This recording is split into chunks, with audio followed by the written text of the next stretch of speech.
Mula sa bayan ng General Santos City, na bayang pinagmula ng ating nag-iisang pambansang kamao, Manny Pacman Pacquiao, ay may isang halimaw na isinilang na pinaglihi sa kunat dahil nga po sa tigas ng nguya-nguyaan daw nito na singkapal daw ng sangkalan na di umano ay gawa sa bato, plato, pato, kwarto, goto, puto, kuto, espalto at kulane. Kakaiba ang boksingero natin na ito mga kaibigan dahil kahit hindi man ito pinalad sa katangkaran ay pinalad naman ito sa kapangyarihan. Nasalo nito ang lahat ng kalamay nung umulan ng kunat at kapal ng nguya-nguyaan. Kaya pagdating sa laban ay talaga namang parang may pananggang bato-batong kulane sa nguya-nguyaan. Lalo itong lumalakas at ginaganahan kapag tinatamaan. Kaya talaga namang pangbihira at natatangi ang boksingero nating ito't hindi basta-basta malaking kanto.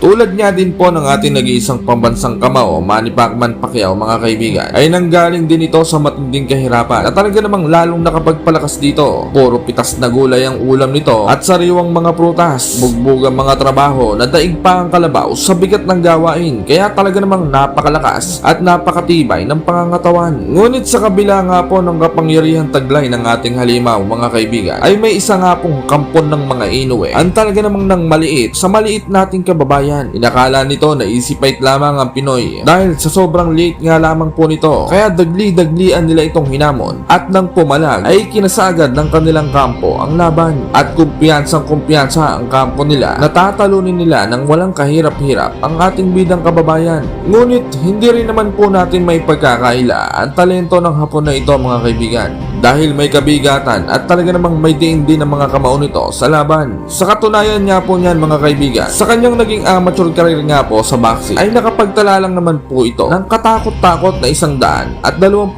panalo at 4 nga lamang po ang kanyang naging talo. Dagdag pa rito ay nagtala nga rin po ito ng 90% knockout ratio sa kanyang amateur career na talaga namang nakakakilabot. Samantala, bago ang laban, kung ano-anong kalapastanganan ang lumalabas ang nguya-nguya ng maangas na Hapon mga kaibigan. Cute size daw ang boxing gloves ng ating kababayan at mukhang pambata ang size ng sapatos. Mukhang hindi daw ito napatrukan at hindi pa nakakalasa ng kahit anong klaseng bitamina. Halatang kinulang din daw ito sa aruga at walang nagpalaki ng ayos. Nagkamali daw ito ng sports na sinalihan. Dapat daw sa kanya ay nag-chess o di kaya nagpatintero na lamang. Mukhang hindi daw ito sanay sa bugbog at garote di alimpungatan eh. Dapat daw sa Pinoy ay mag-alaga na lang ng mga manok, baboy at kalabaw sa probinsya. Hindi daw kasi ang tipo nito ang may ibubuga sa pakikipaglaban at pakikipagpatayan. Hindi daw tulad niya na kumpleto sa bakuna at bitamina. Kaya talaga namang bongbo at mala Captain Barbell ang pangangatawan niya. Kuno,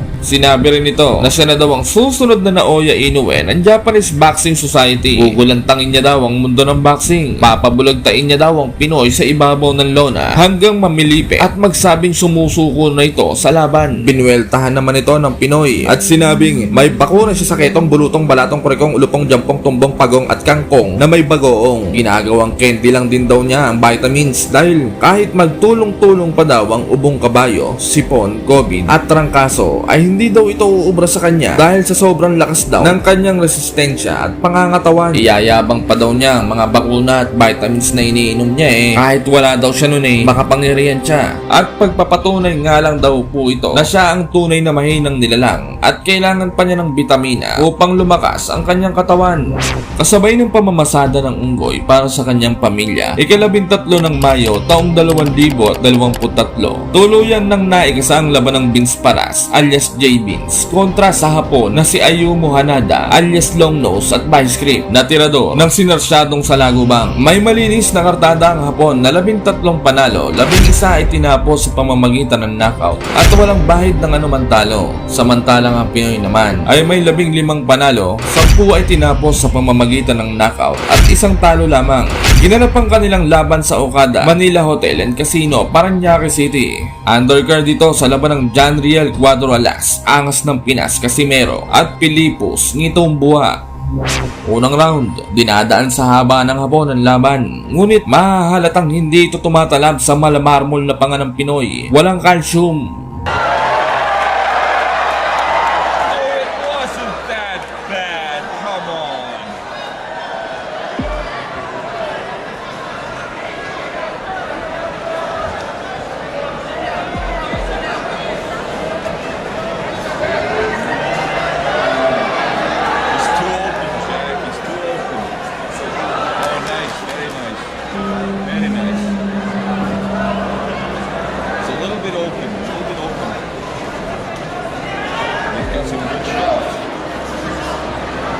Round 2, nagkakakisian na ang dalawang fighter. Gulat na gulat ang Hapon dahil di niya akalain na ang maliit na Pinoy ay malainggantong mambabarang ang lakas, makapangyarihan.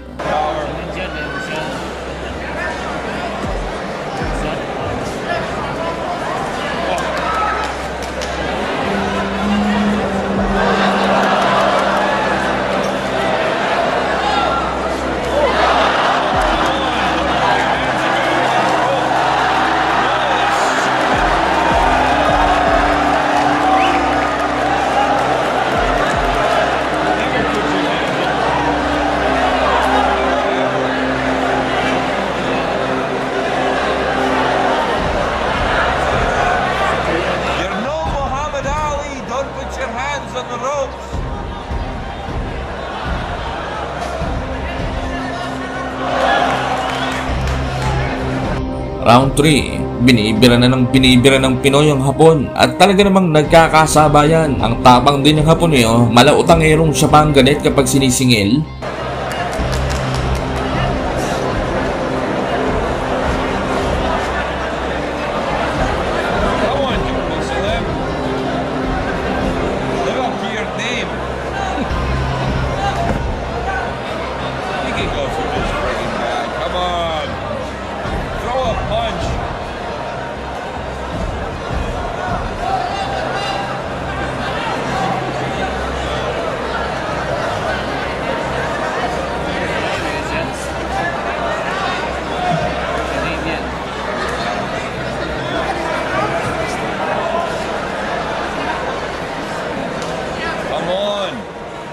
Straighten your punches out.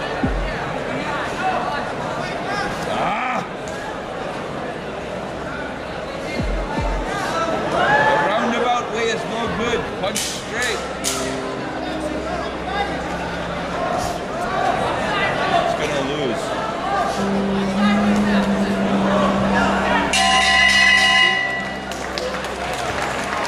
Balance right now, Jack. Kosovo has the power, but does he have the technique?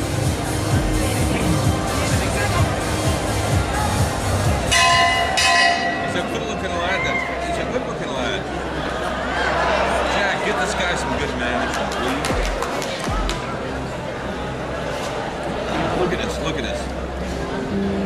Look at this.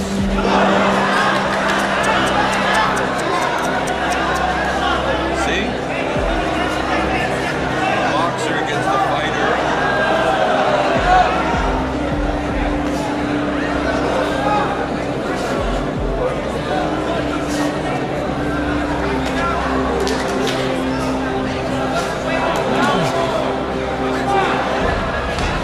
That's it. You got the power. Come on.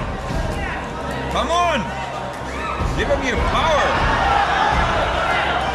Give him your power. Round 5, parang nagtitipid na ng gasolina ang Hapon. Hindi na ito masyadong kumikisi. Samantalang ang Pinoy ay mahiyamo kunehong nakarobos, bomba ng bomba.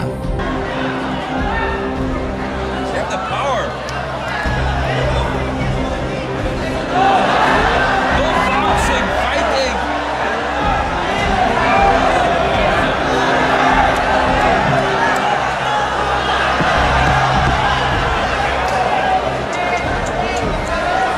This is frustrating to me.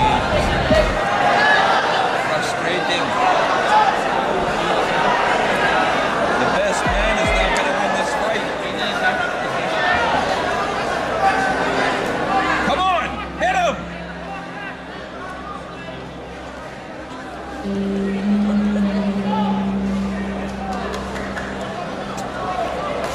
Oh, jeez.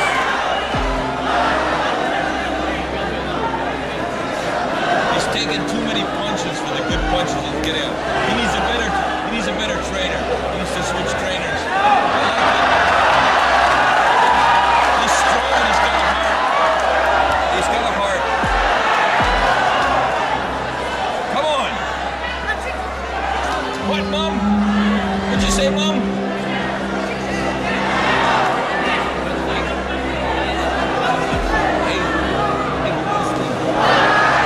Round 7, nagiging punching mitts na ang nguya-nguyaan ng Hapon. Sinasalo ng inam ang mga jab at kombinasyon ng Pinoy.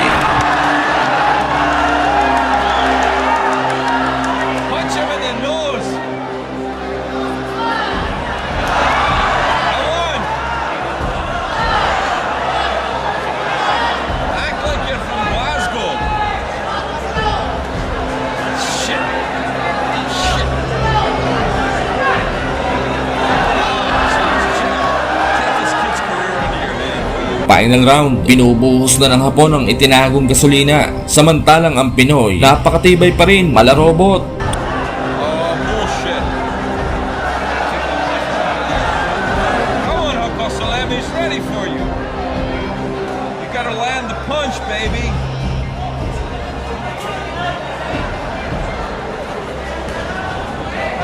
See, we got a classic boxer against a guy that can throw from any angle. All he gotta do is hit that one good punch and he's got him. Oh, it's a nice left. Come on, Uncle Salam.